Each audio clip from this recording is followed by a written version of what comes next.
बिना मेहनत के तख्त ताज नहीं होते, बिना मेहनत के तख्त ताज नहीं होते। ढूंढ लेते हैं जुगनू अंधेरे में भी मंदी, ढूंढ लेते हैं जुगनू अंधेरे में भी मंदी, क्योंकि वे किसी बाहरी रोशनी के मोहताज नहीं होते, वे स्वयं प्रकाशित होते हैं। धन्यवाद।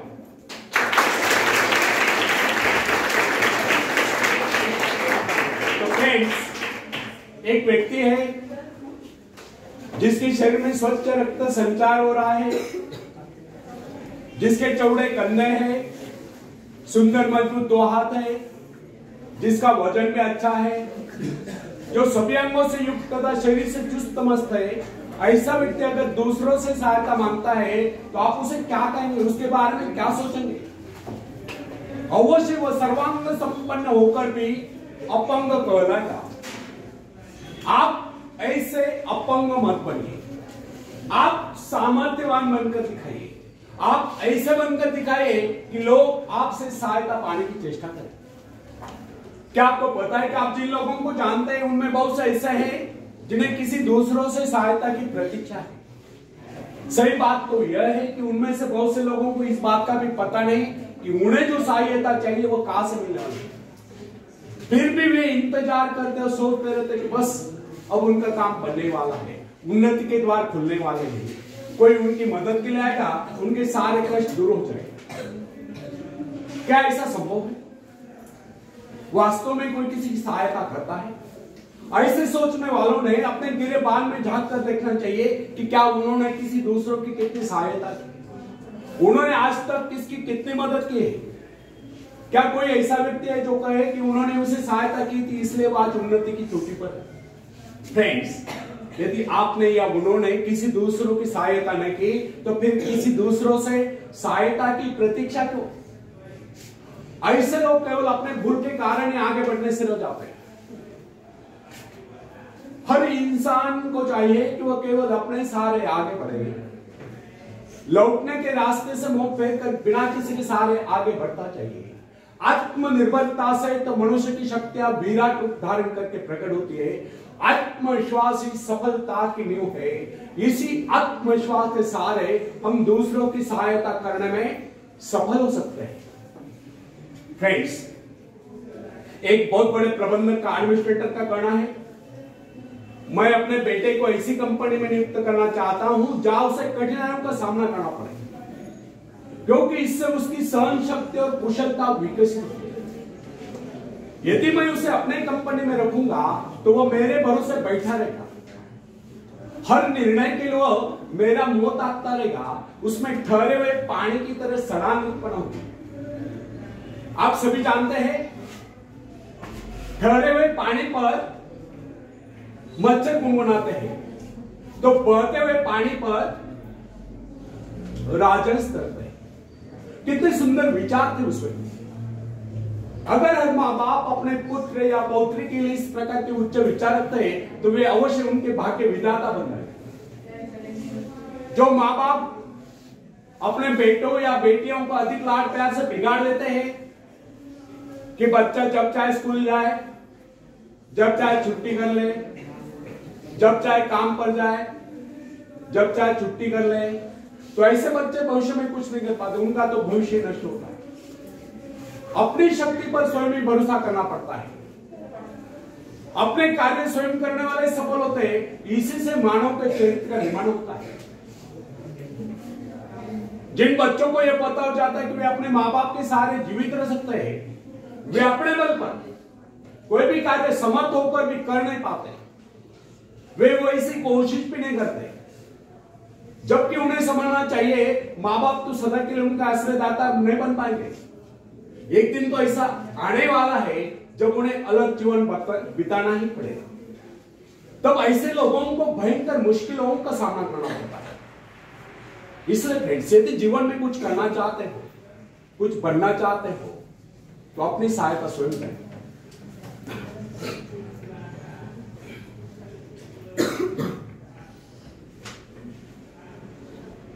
फ्रेंड्स,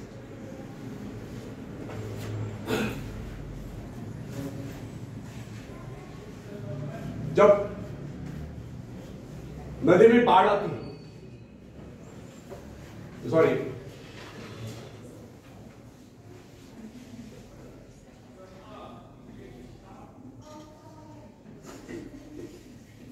सहायता पाना और सहायता, सॉरी फिर से दोहराता हूं, जब नदी में बाढ़ आती है, सॉरी, जिस नाव की पतवार आपके हाथ में नहीं, वो नाव आपको पार कर दे, इस बात की क्या गारंटी?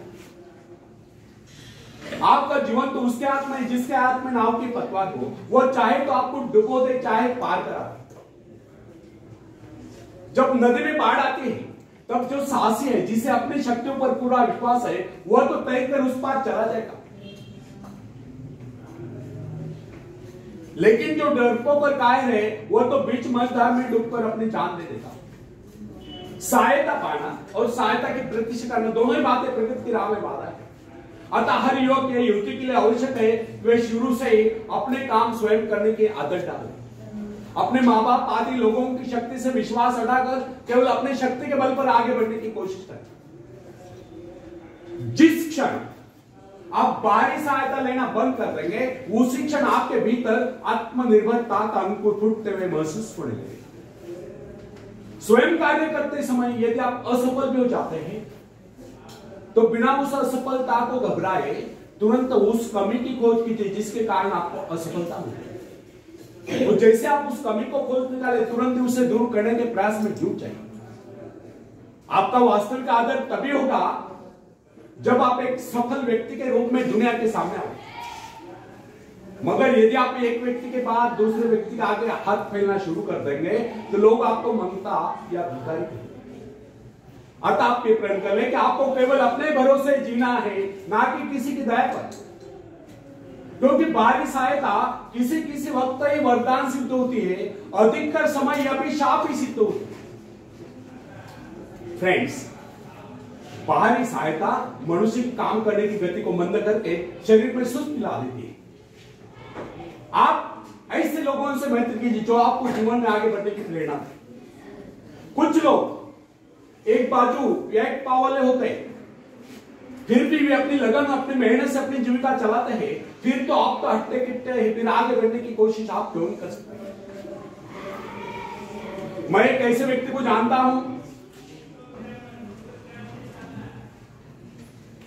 जिसका एक पैर किसी रेल दुर्घटना में कट गया था।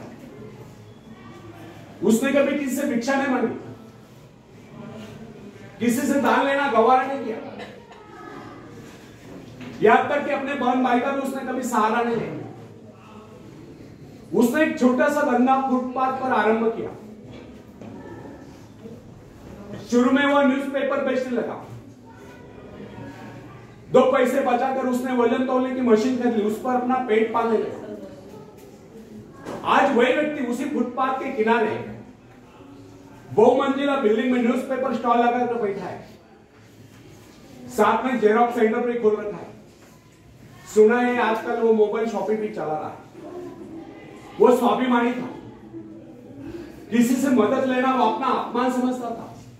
आज वही व्यक्ति उन लोगों को जिनके हाथ पैर सलामत है, ऐसे परिवारजनों को खिलाता पिलाता है, उनके हर प्रकार की सहायता और मदद करता है, तो इसमें किसको हैरत होती है? आज वह दूसरों की सहायता करने योग्य हो चुका है।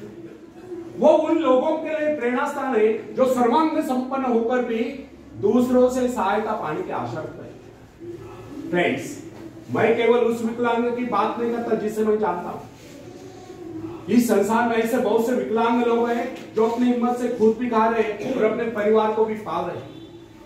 ऐसे स्वाभिमानी, मेहनती, आत्मविश्वासी और साहसी लोगों को अपनी जीविका चलाते देखकर हमें स्वयं के विषय में सोचना चाहिए कि क्या हम पूर्णतः स्वस्थ हैं, साथ ही सभी अंगों से युक्त तथा शरीर से चुस्त मस्त होकर भी क्या हम अपने आप को समर्थ समझने का अधिकार रखते हैं? यदि हाँ, तो फिर दूसरों से सहायता की प्रतीक्षा करो।